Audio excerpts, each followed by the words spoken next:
Chapter 11. Stefano stopped in front of the car. This was not his Cadillac. It doesn't look like my Caddy. It looks brand new, though, he said to Damianos. That's because your Caddy in 2013 is a brand new car, and this one is the same car, but the 1990 version of it. As the four of them climbed aboard, he grabbed the keys from under the carpet on the driver's side. When he switched on the engine turned over easily and began purring softly. Damianos, who was sitting beside him, seemed pleased. He smiled gently. Okay then, let's go to the mall, he suggested. If that is where you want to go, Gabby. He threw a glance over his shoulder to look at her. Sure is, but without any money, how are we going to be able to buy anything? Damianos had to laugh. I think you'll find a few dollars in your purse, dear girl, which should suffice you to buy a new outfit or a pair of shoes. You sound just like Dad, you know that? Gabby told him, a broad smile on her lips.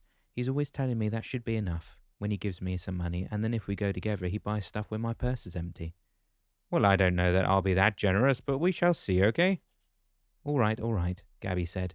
I'll see what they've got first, because going totally retro isn't quite my style yet.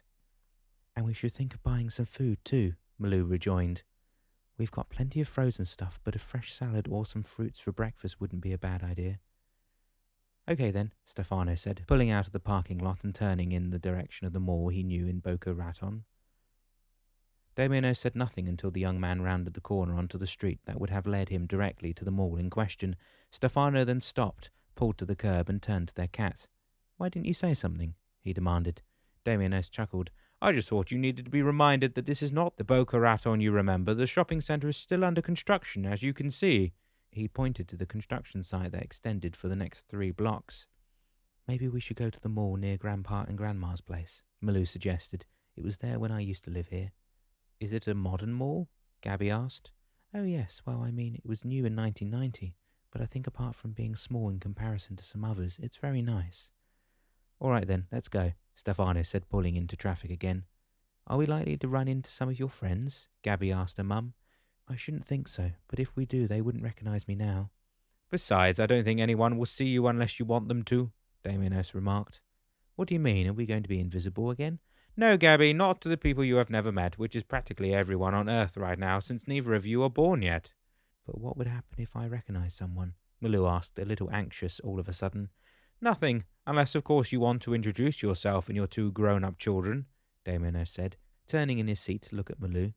Even if I did, which I wouldn't dream of doing, they wouldn't believe me if I told them who I was. That's right, Damianos agreed. Not everyone is ready to accept what appears impossible to them, and returning to one's past after some 20 years of absence is one of those things. By the way, Daniel, do you remember the promise you made last night? Billy asked as they were driving back to the man's place. What was that? Oh, you mean about calling my folks? Billy nodded. Did you? Well, no, I didn't, but I'll do that as soon as we get back, okay? I thought you would have called them on your cell phone, Billy said, throwing a quick glance in Daniel's direction. Doesn't every kid have a cell phone these days? I had one, but I lost it when I tried finding the boat. Daniel stopped in mid-sentence. Which boat was that? You're not going to believe me when I tell you. Why don't you try me? I'll believe almost anything these days, Billy said, chuckling. Okay, here goes nothing, Daniel said, looking down to his lap. My parents were supposed to pick me up at the marina with their boat. Yeah, I got that last night. But what's the boat's name? Billy insisted. Destiny, Daniel answered. Okay, you're right, I can't believe it. And the boat in the photograph at the shop is the same as the one your parents own? Is that what you're saying? Daniel nodded and said, I don't know where our friend got it from, but that's the cruiser my family bought a year or so back. He hated to lie. Yet how does one explain what happened to him to someone who's never made a journey into their past?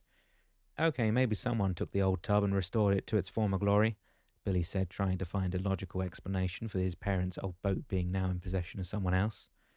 If my dad was here, Daniel said, he probably could tell you where the boat came from. Well, if he's home or when he'll answer the phone, Billy replied. I'd sure like to talk to him about the cruiser. I know my son would love to see the old Destiny on the water again. As they neared Billy's place, Daniel asked, Do you mind if I crash in your storeroom for another night? Don't mind at all, son, but I'd like to find out what happened to your parents, though. You and I both, Daniel said, knowing that whatever Billy would do to find his family would amount to practically nothing.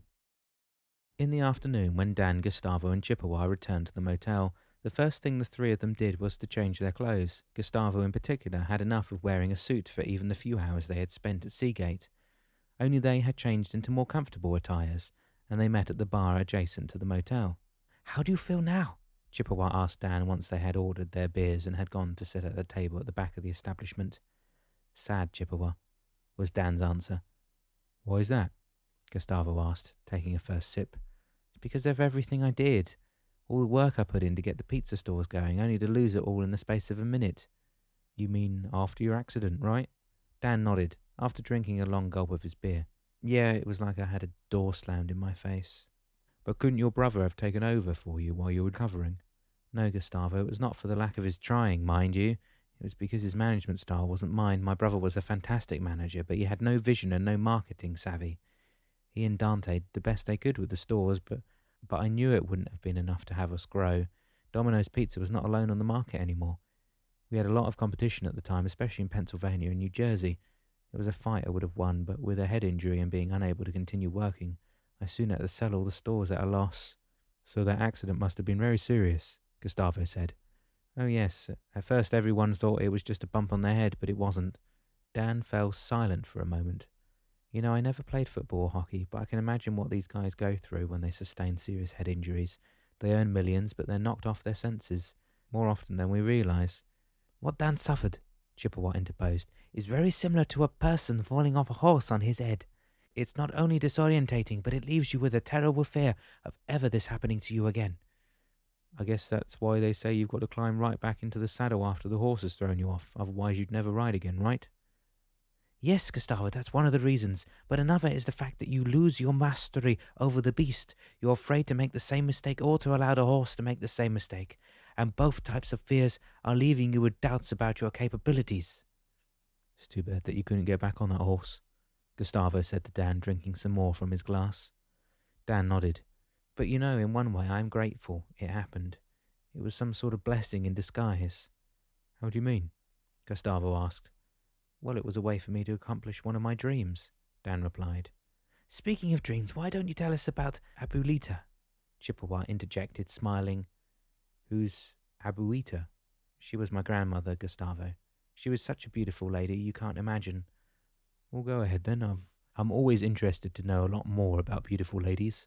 Gustavo drank his glass empty. "Do you want another?" he asked, getting up. Both Dan and Chippewa shook their heads. "Okay, before you start, let me get another for me then," he said, walking toward the bar. "This is a very quaint place," Dan remarked, looking around him. "It almost looks like an English pub." "Yes, and I guess that's why I partly chose this place. It's got everything, like wood panelling, darts games, even a billiard at the back, and lots of atmosphere." The two of them drank in silence, admiring the place until Gustavo came back to the table and sat down. "All right, mate, let's have Abuelita's story then." He drank a first sip and sat back, ready to listen to Dan's story. "Well, here goes it," Dan said, smiling to Gustavo. "Many years ago, I recall spending my holidays with a wonderful person by the name of Abuelita, little grandmum in Spanish. That's what I used to call my grandmother. It made her feel younger than if I had just called her Abula. She was precious to me. She was a well-educated woman of German descent during World War II. She found a way to flee from the war-torn Yurika with her two children, my mother and my uncle. She was apparently very strict, but with me, she always managed to make the time I spent with her very special. She taught me to play cards. She watched movies with me, and we never missed to go for long walks whenever an opportunity arose. Her cooking was out of this world, and her baking was to die for. She spoiled me rotten, and if there was a choice, I would spend all of my holidays with her. Not only because of the scrumptious meals that she would put on the table, or the endless choice of pastries filling her house with an irresistible aroma, but because Abuelita spoiled me at every turn. She was my friend, my companion, my teacher, my confidant, and best of all, a loving and adorable grandmother. In the night table by her bed she had this very old book of which she was very proud. The cover was missing and the title page had long faded with age.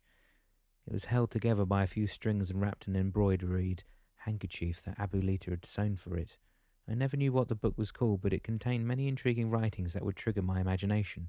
I couldn't even read the calligraphic pages, since it was written in German. Abuelita had to read its stories first and then translate for me, yet the book held much more than beautiful writings. It contained the interpretations of my dreams. While I was spending time with her, I would wake up most morning anxious to relate my dream to her. Every time I had a dream, Abuelita would take me by the hand, lead me to her bedroom where she would fetch her book out of the night table, We would then sit down, me on the floor and she on the edge of the bed, and she would then read the detailed interpretation of my dream. It made it all sound so very special. For me, every dream became a unique story because of Abuelita's description of it. It almost became a tradition, a ritual for the two of us. When I had to return to school, since she lived far from my house with my Aunt Alexandra and I would call her whenever I had a curious dream. She would drop whatever she was doing at the time, fetch the book from my night table, and then read the interpretation of my dream for me.